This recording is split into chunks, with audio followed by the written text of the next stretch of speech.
Hi, I'm Zaki on Deck and Wings, and in this video I will be reviewing the Painter Fanatic range. I'll be doing this through the paints which come in the Fanatic's Mega Paint set, which comes with 50 paints. So this comes with a painting rack, which is very cool.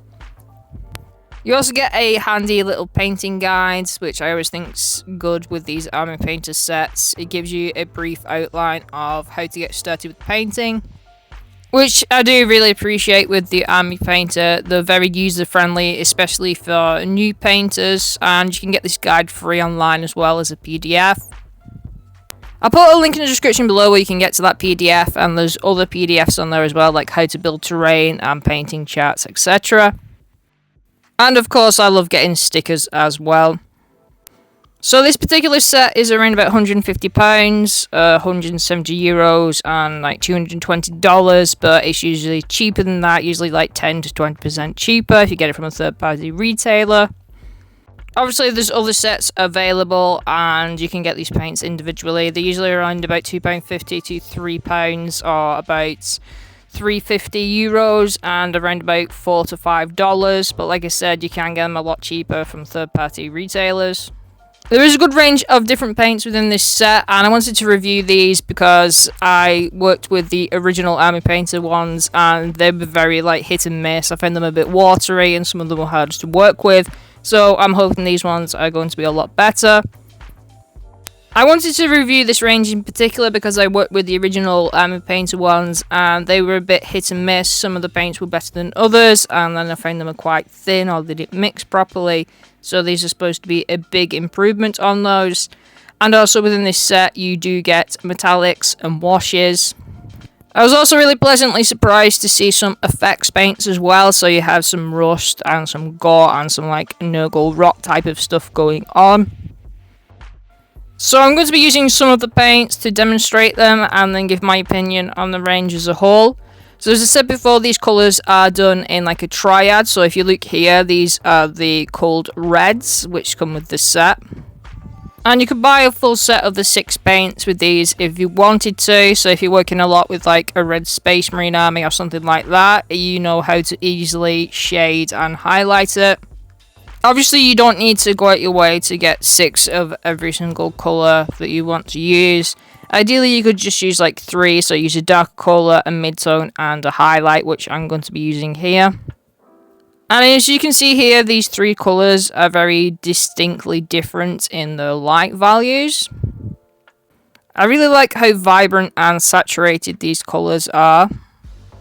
Now these paints I do find are a lot thinner than like AK or like Citadel paints. They flow really nicely and you don't have to add as much water as you think, only like a little bit of water. Which I think is really handy, especially for newer painters where you're struggling to know how to thin your paints properly, whereas these are very straightforward. So now I'm using the Basilisk Red, the deepest one that's on my palette, and I'm going to try these out. Like I said, these flow really nicely. They aren't as thick as like other paint brands that I've worked with.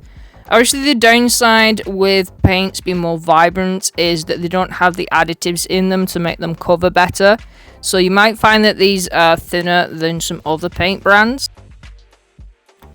I do work a lot with AK Interactive. They're like my workhorse paints, and those are a lot thicker. But I do find that they're more desaturated than these Army Painter ones. These are a lot more vibrant, as I said. So they might need a little bit of getting used to if you're used to working with like thicker paints. But I really like how these cover better than the original paint brands.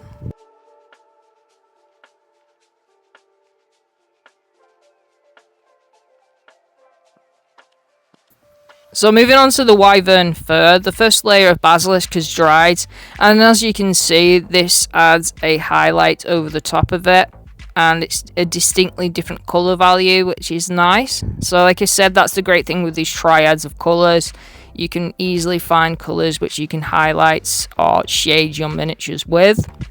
So now I have the pure reds, which I'm going to be using next, so this is going to be the final highlights. So you can see a distinct change with this. This is a lot brighter than the two previous colours. So I'm really happy with that. You know, when I want to do a paint job and I just want to do something straightforward and not think about it too much, I can just look at these triads of colours which you have and then see what would be like a lighter colour and a darker colour within that range. And as I said, you don't need to go out and buy like the 6 of the colours, like 3 would be enough to get your miniatures painted up if you wanted to do it like straightforward. And I think it's really great if you're a newer painter or introducing somebody to the hobby. You can get them painted some stuff pretty quickly like this. Another thing I really appreciate about the Army Painter is that they have a lot of different skin variations. So you have like a pale skin tone, a ruddy one, and a darker skin tone. So you know the colours which to highlight them with, and I struggle sometimes with like darker skin tones knowing how to highlight them. So I really liked how these covered. I find that the paints are consistent throughout the range. I really appreciated that these 3 colours came with the 50 set, as you can do a lot of different variations within your painting, so they're not all the same skin tone. Next up, I wanted to discuss the washes, which Army Painter are quite famous for. So you have a dark tone, a strong tone, a soft tone, and a strong skin shade. So obviously the dark tone is like a nun oil, and then you have an Agrax, a sepia shade, and then a flesh tone. So this is the dark tone. I do find it a little bit different to the original one. I don't find it as thick, and it feels a little bit easier to apply. It sits nicely into the recesses, and it doesn't finish with a shiny tone. It's a matte finish. So this is the soft shade. This is similar to sepia, and again, this is nice and thin. You can work it into the recesses easily. I personally don't use a lot of washes. I think these are great if you just want some tabletop miniatures painted up. And I do like using speed paints as washes and thinning them down. This is the flesh tone wash. I did find this darker than I was expecting, but still it had the same consistency as the other ones. And I like that these are thinner. Some other brands, I find that the washes are too thick. So yeah, they're nice overall washes. And now let's go on to the metallic colours. Starting off with the plate mail metal, this is a mid-tone silver colour. And I've put this over a black primer, which is usually the best case when it comes to metallics. And I do have to say that they have a nice coverage and opacity to them. You just have to shake the bottle up a little bit. But yeah, I thought these were a nice, solid metallic tone. Moving on to the greedy golds. Again, this is a nice metallic colour. It has a decent enough coverage. I do think Dark Star Molten Metals do the best metallic paints in my opinion, but they do specialise in them and they have a lot of different shades to choose from. This is the Weapons Bronze. Again, a decent enough coverage and sheen to it. These are nice, especially like I said, if you just want to whack some paint on some miniatures. So in conclusion, what's my opinion of these paints? Well, the first thing that I really like about it is the triad of colours system. It makes it really straightforward to learn to paint and then just grab a quick colour where you want to shade or highlight with. And I also think it's great if you want to get a bit more complicated with your paintings. So they do say if something's desaturated or a neutral tone, a stronger colour or like a darker hue.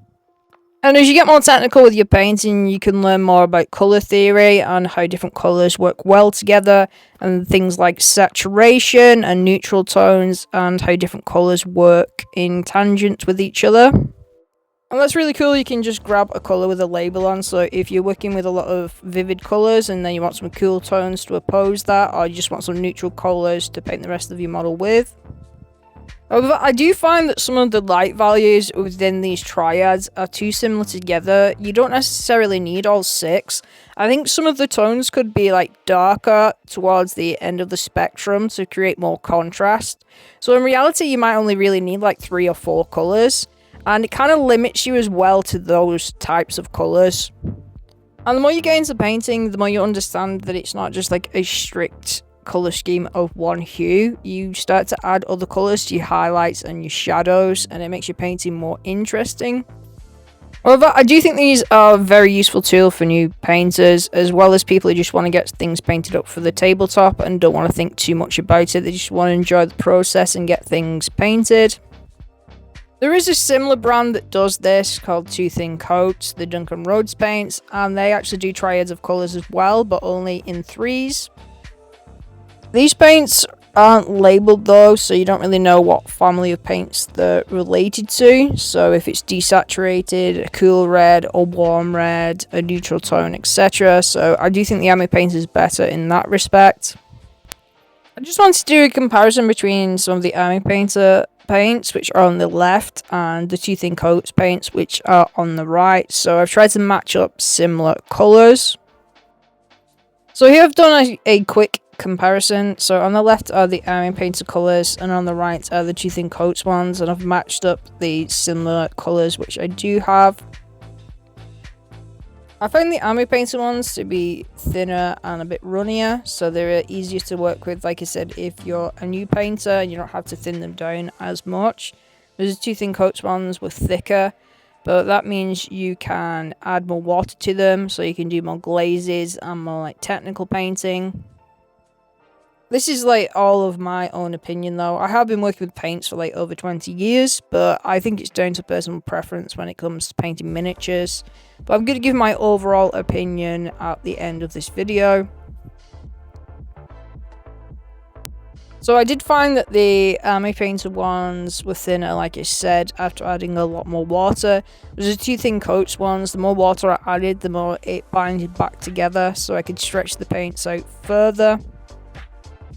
So the pros, first of all, I find these paints to be incredibly user-friendly. They're straightforward to use. The triad of colours makes it easier if you're a new painter, you want to get something stuck on for the tabletop, or you're introducing somebody new to the hobby.